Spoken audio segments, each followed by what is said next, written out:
Hello, everyone, and welcome to today's webinar. We're excited to have you join us for this session where we'll be diving into the possibility of polymer coatings for medical components at MeKo. My name is Laura Denzer, and I'm one of the project managers at MeKo. Together with Anna Grote, who leads our coating department, we'll be guiding you through the webinar as your speakers.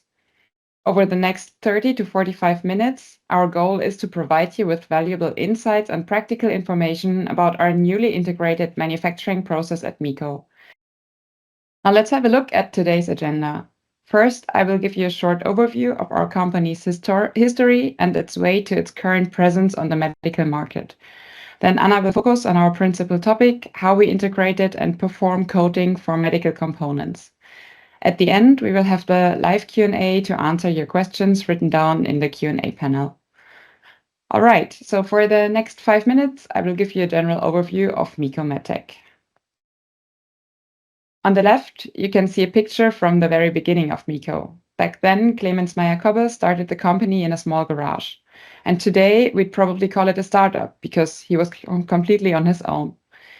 Almost exactly 30 years ago, in August 1995, we laser cut our first stainless steel stent in that same garage.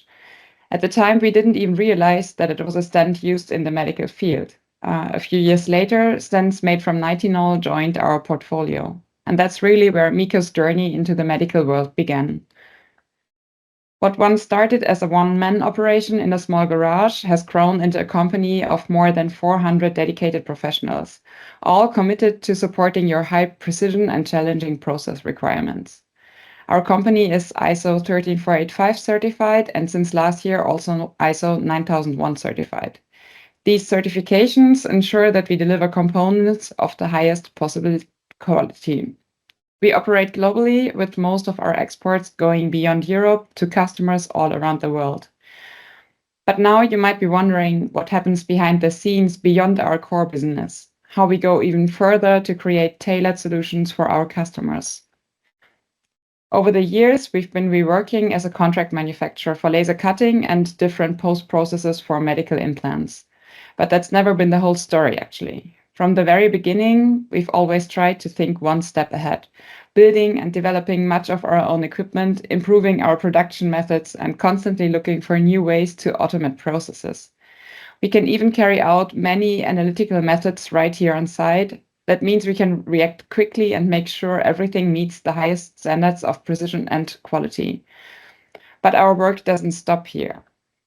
We've been working in the field of material research for many years, always driven by the idea of finding better materials and smarter solutions for medical applications. We've developed 2 different bioresorbable materials, each with unique advantages for medical use. The first one is Resoloi, our magnesium alloy, which has a really good break elongation and got developed for stent applications. It's currently being used in a first-in-human study and shows great potential for fully resorbable implants. The second one is called Polymedics, and those are high-precision polymer tubes where drugs can be integrated directly in the tube wall. The last one, Vasculoy, with this alloy, we've created a material for balloon expandable stents that offers enhanced biocompatibility because it is nickel and cobalt-free. So this alloy was specially made for people with nickel allergies. But of course, materials are only part of the story. Our real strength also lies in the precision of our production processes. We do always start with some kind of laser processing, for example, laser cutting or drilling, and we perform also laser welding. Afterwards, the parts get heat treated. For a nitinol part, it's more a shape setting to set the final shape to the parts. Then the parts get electropolished and cleaned, and in the end, there's the passivation step to deactivate the component surface before all implants have to pass quality inspection. And now we've taken it one step further. With our newly integrated coating process, we can functionalize surfaces even more precisely, giving our customers new options for performance and innovation. To tell you more about these processes and how we bring them to life, I'd now like to hand over to Anna. Before she starts, I want to remind you of the Q&A panel. Please let us know about your questions, write them down, and we will answer them at the end of the webinar.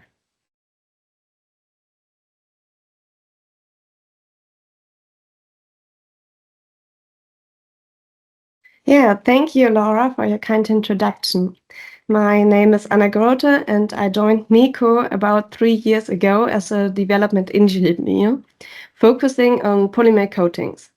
Over the past year, I have been leading a newly established coating production department where we turn development into reliable, serious production.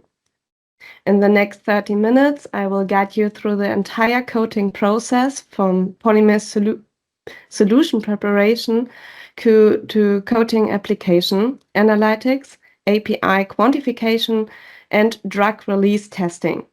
I will also share some practical examples and typical challenges we face and how we solve them.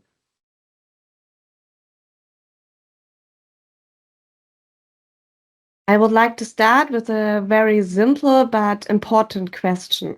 Why do we coat stents at all? When you compare drug-eluting stents, DES, with bare metal stents, BMS, the difference is obvious. They have significantly reduced restenosis rates, minimize the need of interventions, and even decrease the occurrence of heart attacks. If you look at the diagram on the right, you can see it clearly. Patients with DES have a much lower rate of revascularization than those with BMS. And this is exactly why DES have almost completely replaced bare metal stents in clinical practice. Since 2023, DES are used in more than 90% of all PCI producers worldwide. Even though drug-coated balloons are discussed more often today, DS remain the preferred choice, especially for complex lesions and high-risk patients. At MeKo, we have been working with polymers since 2014. With polymatics, we developed a process to manufacture highly precise polymer tubes, for example, as a basis for resorbable implants. Because our process is very gentle, we can even integrate active pharmaceutical ingredients, APIs, directly into the polymer, which enables controlled drug release. Through this work, we gained early hands-on experience with a wide range of polymers, their processing and functionalization, as well as the necessary analytics, measuring API content and testing release profiles. Polymatics was our first step into drug-integrated polymers and laid the foundation for all the coating expertise we have been built up since then. Next to our work with polymers, we also developed our own bioresorbable magnesium alloy called Resoloy. The goal was to create a fully resorbable implant, as you can see in the diagram. Almost 50% of the patients who receive DES will come back to hospital with several health problems within the first 10 years, which is still not ideal, especially for younger patients. Resorbable implants could be a good way to solve this problem. So we can, to our first key question, how we can control the degradation of Resoloy. A very promising approach is to apply a polymer coating that acts as a temporary barrier, and it slows down the degradation process. Here you can see clearly this effect.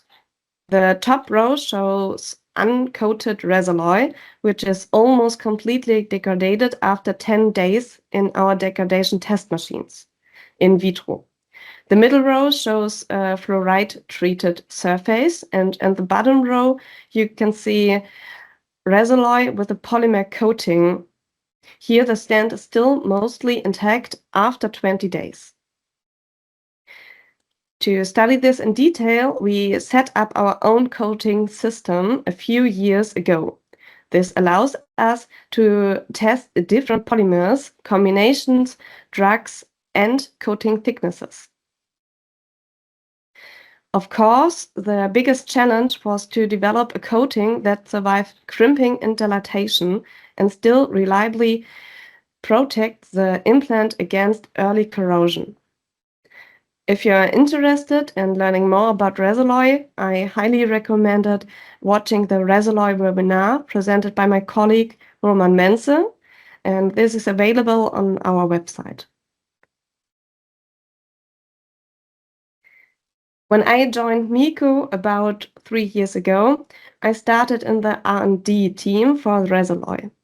During this time, I had the chance to learn from both sides of our material research.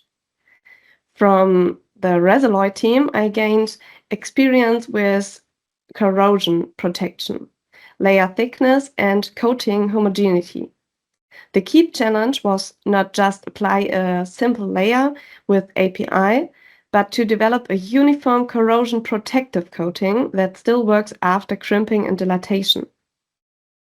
From the polymerics team, I learned a lot about polymers, drug integration, and controlled release. And by combining these two areas, we created the foundation of our coating expertise. On one side, we have precise coating technology development for Resoloi, meeting very high standards for quality and reproducibility. On the other side, we have deep know-how in polymers and APIs and how to control their release. It is this combination that makes our approach unique. Now that I have explained where our coating expertise comes from, let us move to the coating process itself. Let me guide you through the coating process step by step. First, we prepare the polymer solution, always formulated to your specific requirements. Then the component is weighted before coating, so we know the exact baseline weight. Next, the coating is applied, and afterwards, it is carefully dried under controlled conditions to ensure complete solvent evaporation. We then perform a final weighing and thickness control to verify the coating mass and its uniformity. If requested, we quantify the drug, and then every implant goes through 100% inspection under the microscope. Finally, the parts are shipped, cooled or under nitrogen atmosphere if needed. As I just mentioned, every coating process always starts with the preparation of the polymer solution. This step is carried out under strictly controlled laboratory conditions, including work under fume hoods and precise weighing. Next, the polymers are dissolved in suitable solvents. When it comes to the choice of polymers, we are completely flexible. As examples, we often work with established degradable materials like PLGA, PLLA, and PLC. But of course, we can also evaluate and test any other specific polymers. The only essential requirement is that the polymer must be soluble in an appropriate solvent. During the production of the polymer solution, we also integrate the active ingredient. The formulation can be fully tailored to customer requirements, for example, with drugs such as Resoloi or everolimus. The API concentration depends directly on the solution formulation. This can either be developed here at MeKo or specified by you. For most components, we work with typical concentrations ranges that are specified per component surface area or surface legs. As an example, for sirolimus, we typically work with concentrations around 1 to 5 micrograms per square millimeter. To ensure accuracy, we verify the API content with a high-performance liquid chromatography testing. If needed, stabilizers or preservatives can also be added. Our process is GLP-based, and we are working towards full GMP readiness.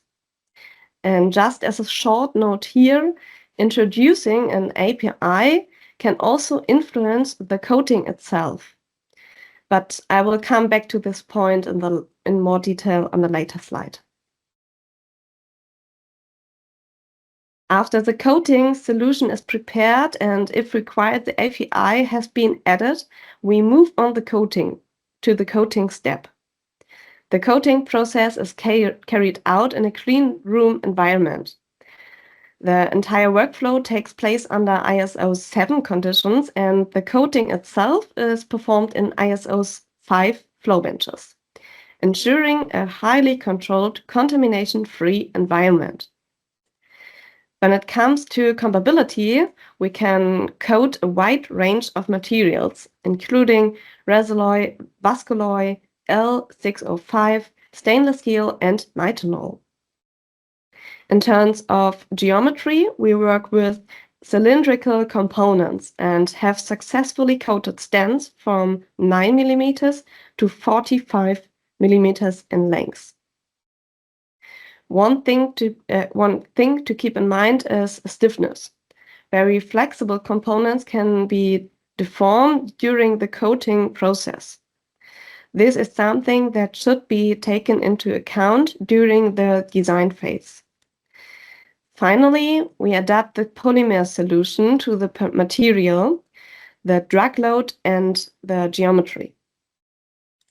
And to guarantee quality, we perform 100% mass verification and optical inspection of every single part before release. For the coating step, we use ultrasonic spray coating, and the schematic setup is shown here. The stand is mounted on a mandrel, custom manufactured by MeKo to fit your component exactly. This precise fit ensures stable fixation during the entire coating process. The mandrel allows both rotation and translation, so the stand is guided very precisely under the polymer spray jet. From above, the polymer solution is fed into the ultrasonic spray head, where it is atomized into a very fine mist and applied evenly to the rotating stand. This combination of rotation and translation produces a homogeneous coating across the entire surface, even for complex geometries. And by fine-tuning the spray parameters, solution composition, or movement speed, can adapt the process to your specific needs.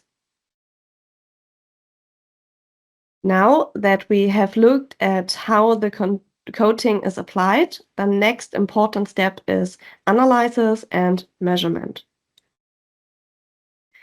To analyze and confirm the coating, we use several methods.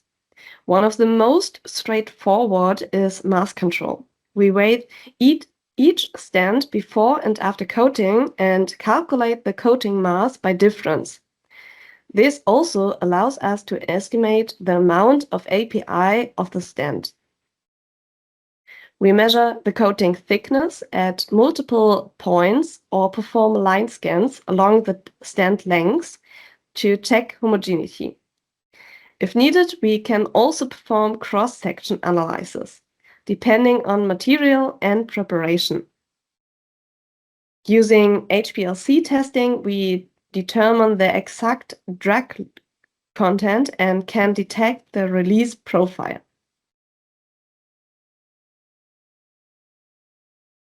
We can even go a step further and run specific analytics, such as testing the effect of coating on radial force or corrosion test to understand how the polymer interacts with the substrate. Finally, every implant is visually inspected under the microscope to ensure it meets our quantity standards. Let's take a closer look at how we analyze coating thickness in detail. Because we first spray one half of the stand, then flip it around to coat the second half, there's always an overlap zone in the middle where the two spray passes meet. This overlap is carefully adjusted to ensure a smooth and even thickness profile across the entire legs. For the measurement itself, we use reflection spectroscopy. This is a non-contact method, so it does not affect the coating.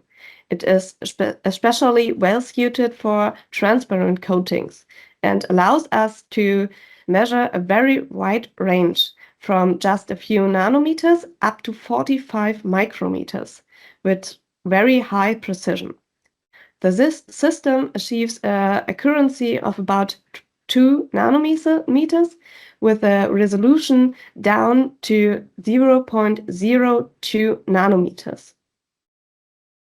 To confirm homogeneity, we typically measure at least 10 points along the entire stand length. Here you can see an example. 10 stands were measured from end to end, and even with the overlap zone in the middle, you can see a very consistent thickness profile. If needed, we can also increase the sampling rate to generate even more detailed measurement data. Yeah, let's take a look at the advanced methods we use to analyze coating thickness. Step back. For rough or complex surfaces, we rely on confocal laser scanning microscopy, CLSM. This technique allows us to perform continuous line scans along the entire component length, not just single points, which gives us a detailed thickness profile. You can see examples of these line scans on the right. Another important method is cross-section analysis. Here we visualize both the abluminal side, so the outer side, and the luminal, so the inner side, the coating layers. The coating behavior depends heavily on the design. For open structures, the coating solution passes through the struts, resulting in more balanced coating on the inside and outside. The difference is usually within about 1 micrometer. For closed designs, the luminal coating is typically much thinner, often 30 to 50% than the luminal coating, and in extreme cases, so very close designs, it might even be missing completely. This luminal layer is especially critical for degradable materials like resin, since it directly affects corrosion control and drag release. Cross-section can be analyzed using SEM or light microscopy. Sample preparation is challenging as metals and polymers behave very different during embedding and polishing. Cross-section analysis is therefore not always be possible. To summarize, we can recommend the following typical coating thickness ranges. Resin, so degradable materials, about 6 to 7 micrometers, optimized for both the degradation control and drug delivery. And for L605 or vasculoid, so non-degradable materials, about 5 or 4 micrometers, optimized only for the efficient drug delivery. Of course, when we talk about coating analysis, we also have to look at the API, which is optional but often the key element. When we integrate a drug into the coating, it's important to quantify it precisely. For this purpose, we use high-performance liquid chromatography, HPLC, with a diode array detector, ensuring accurate and reliable results.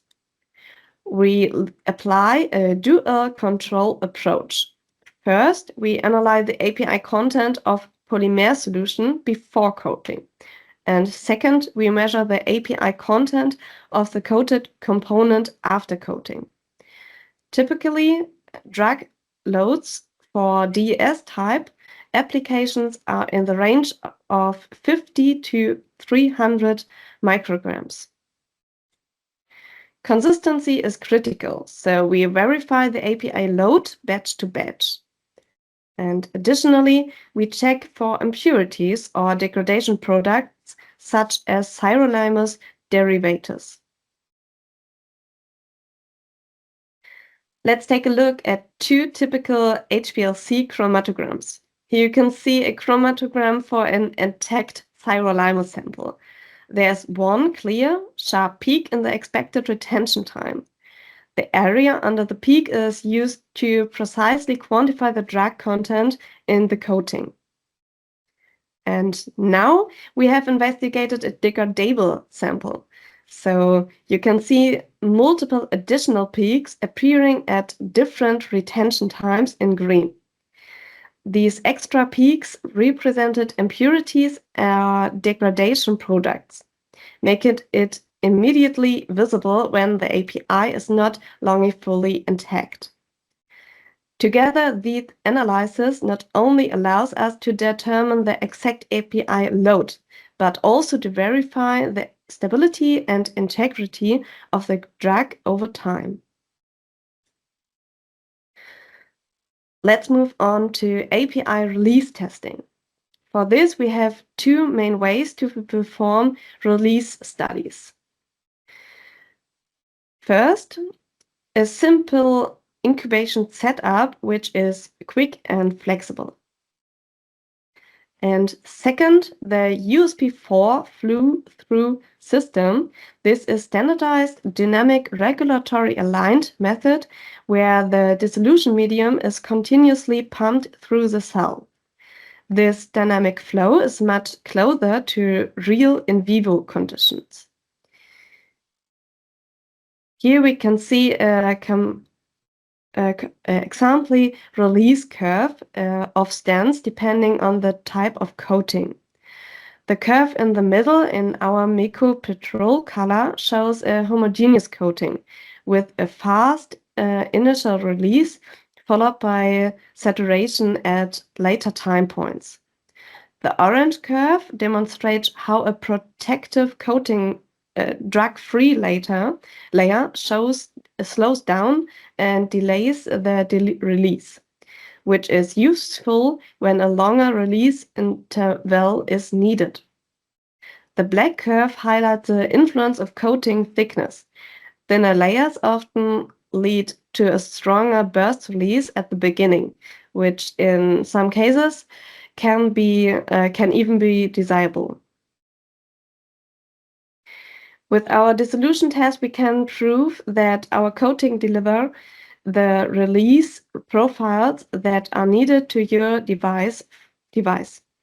And furthermore, we use the dissolution test in process control checks and degradation studies. When we talk about drug release, it is important to understand that many factors influence the final profile, and you can see them summarized on this slide. Most of these factors, such as the choice of drug, its concentration, the stent design, and even the sterilization method, are defined by you. The aspects that are primarily in our hands are the coating methods. In our case, ultrasonic spray coating, and the test condition during release measurement. Our job is to help you find the best coating parameters that match your design and your drug. But the release profile itself is largely driven by the factors that have already been set on your side. And there's one more important point to keep in mind. When we add an API to a degradable polymer, it doesn't just enable drug release. It can change the behavior of the polymer itself. It may alter the number and type of degradation products, affect the mass loss and water uptake, and even shift the local pH as the polymer breaks down. Together, these effects influence the degradation speed and can also impact the mechanical properties of the coating, such as stiffness.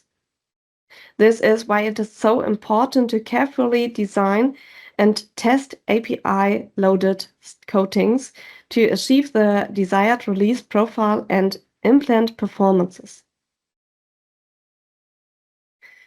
Now I would like to show you some practical examples.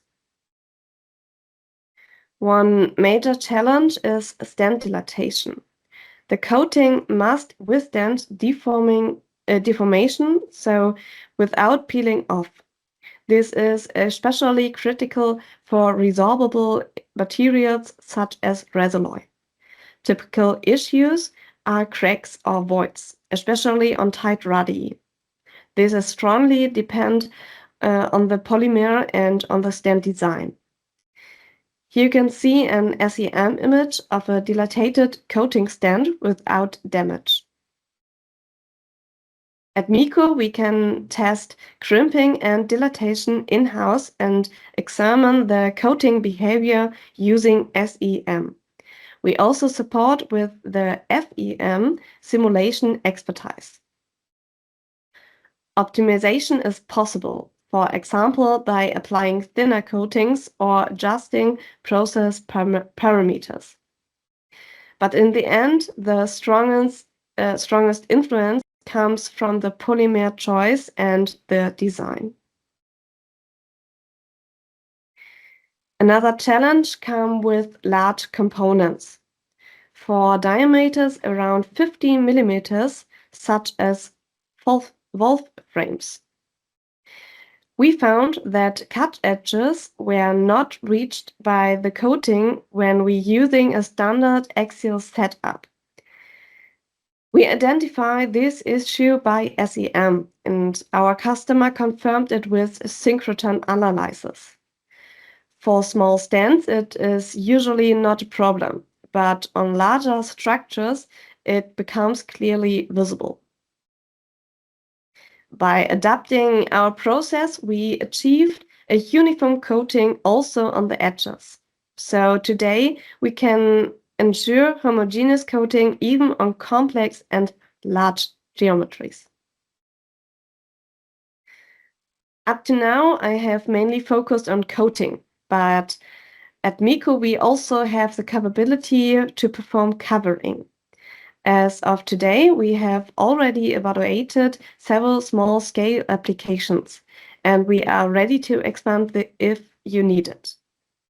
For further development, we would need your tolerance specifications and tailored component informations. With that, we can adapt the process and make covering feasible, even for challenging designs or materials.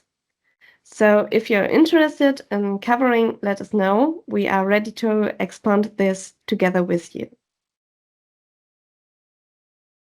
Before we finish, let me briefly summarize what we need from you to turn your idea into a tailored coating process.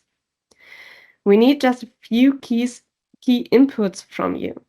First, the component details, the design, dimensions, and tubing materials. Second, the polymer selection. We can rely on proven biopolymers or evaluate new candidates with you. Third, the API specification. which drug should be used and in what concentration.